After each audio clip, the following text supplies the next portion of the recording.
திமுகவையும் விடாத பிரேமலதா. 3 சிட்டிங் எம்எல்ஏக்களை கைவிட ஸ்டாலினுக்கு அழுத்தம். திமுகவுக்கு புது தலைவலி. திமுக கூட்டணியில் தேமுதிகவிற்கு 10 சட்டசபை தொகுதிகள் ஒதுக்கீடு செய்யப்பட்டுள்ளன.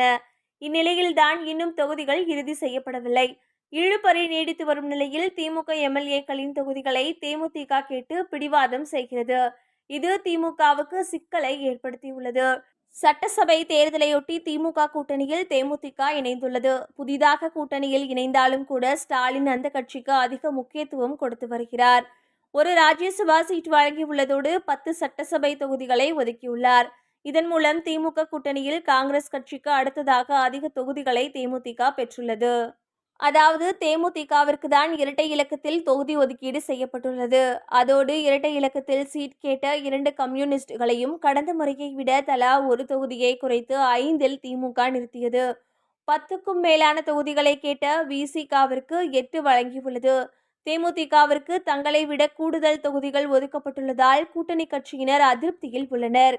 இருப்பினும் கொள்கை கூட்டணி பாஜக கூட்டணியை வீழ்த்த வேண்டும் என்பதற்காக வருத்தம் இருந்தாலும் திமுகவுடன் பயணிக்கிறோம் என்று தலைவர்கள் கூறி வருகின்றனர்.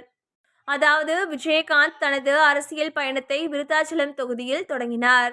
2006இல் இங்குதான் அவர் போட்டியிட்டு முதல் முறையாக வென்றார். அதன் பிறகு 2011இல் ரிஷிவந்தியம் தொகுதியில் போட்டியிட்டு விஜயகாந்த் வென்று எதிர்க்கட்சி தலைவரானார். இந்த 2 தொகுதிகளை தேமுதிக கேட்கிறது.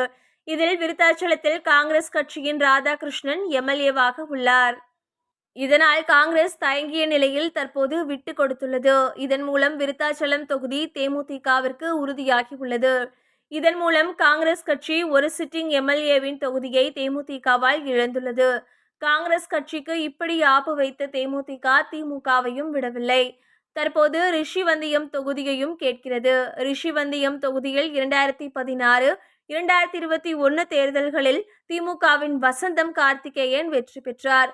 இப்போது அவர்தான் சிட்டிங் எம்எல்ஏவாக உள்ளார். இந்த தொகுதியை திமுகவிடம் கோரி வருகிறது.